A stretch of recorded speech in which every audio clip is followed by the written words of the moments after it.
Not Your Typical Dragon by Dan Barrell, illustrated by Tim Bowers.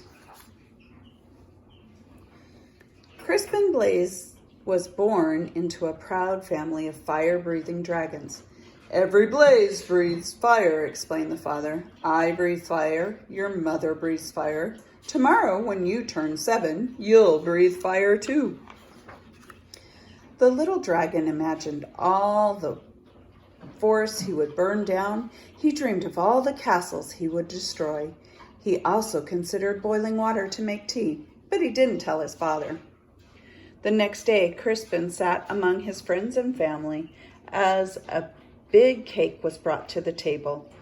"Who will light the birthday candles?" his mother asked. "I will," declared Crispin. He could feel a tingling inside of his tummy, but when he opened his mouth, fire did not come out. Whipped cream came out. Crispin shouted to his father, "Dragons breathe fire!" "What will the neighbors think?" worried his mother. "I love whipped cream," said his little sister. The little dragon whisked off to the doctor the next day. "Please fix my son," demanded Crispin's father. "What seems to be the problem?" asked the doctor. Crispin opened his mouth and breathed, but fire did not come out. Band-Aids came out. "I see," said the doctor gravely. "Dragons should breathe fire," insisted Crispin's father.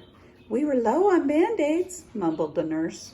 The doctor sent Crispin home with medicine. He swallowed 2 teaspoonsful before going to school. "It will help you become a real dragon," said his father with a wink.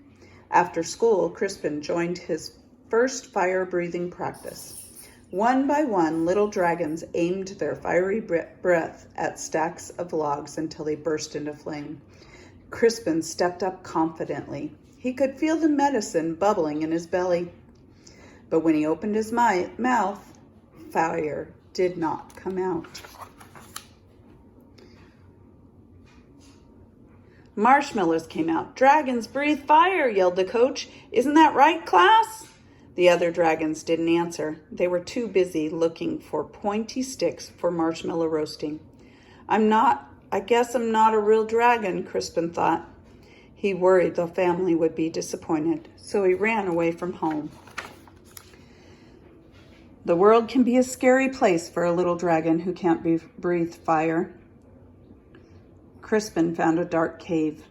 "I'll be a fireless dragon all by myself.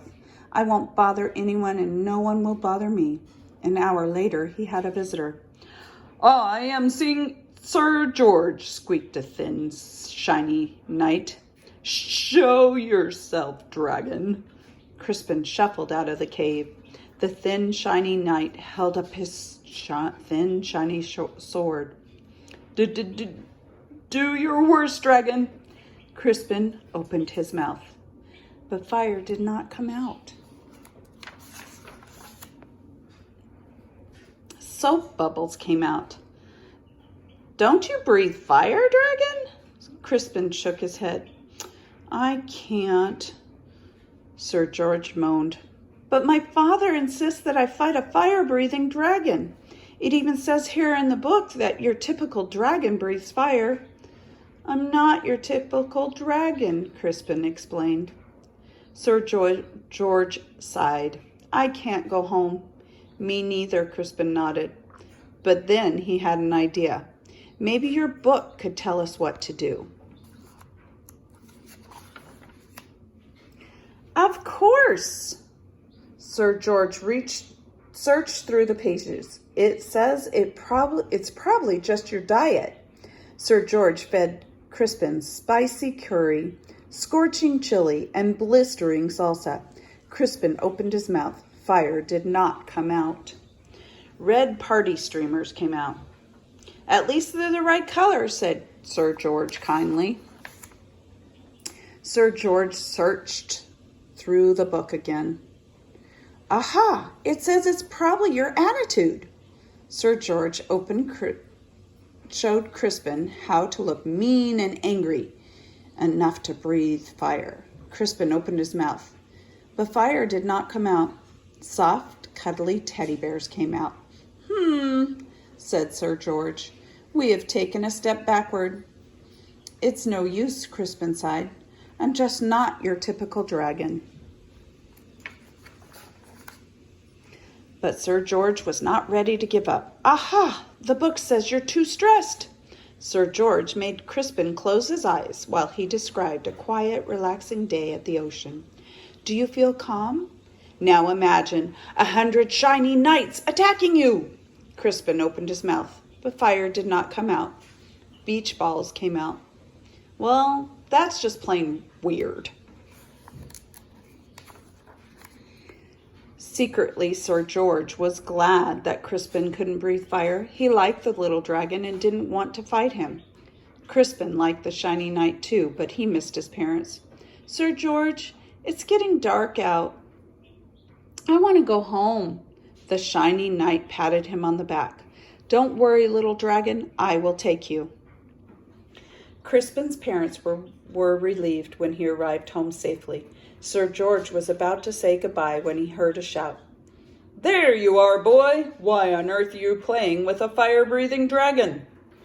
He's my friend, Father, whispered Sir George. And besides, he doesn't breathe fire. A dragon that doesn't breathe fire? That's the silliest thing I've ever heard, the shining man laughed. Crispin's father stormed out of the house. My son is not silly. He may not breathe fire, but I certainly do. Crispin's father let out a powerful spray of flames. Do your worst, dragon, declared the shiny man. But then the flames scorched the lawn. That's enough, honey, said Crispin's mother. The flames singed the fence. You made your point, dear. Now stop showing off, she scolded. Then the flames ignited the roof. Crispin's father panicked. I can't stop breathing fire. You'll burn our house down, cried his mother. You'll burn down the whole neighborhood. Dragons came running from all directions. They knew how to start fires, but no one knew how to stop them. Crispin suddenly felt tingly in his tummy. He felt a bubbling in his belly. He opened his mouth, but fire did not come out.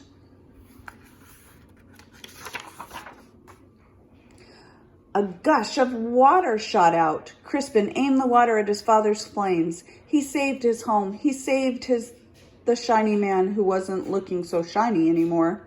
Hooray for Crispin, everyone shouted. On Crispin's next birthday, there was a big party. Family and friends came from all over the land. Sir George and his family came too. Lots of dragons were dancing. Crispin stood with his mouth open wide. Fire still did not come out. Music came out instead. Your son, said an old uncle to Crispin's father. He's not your typical dragon, is he? No, replied Crispin's father proudly. My son is something special.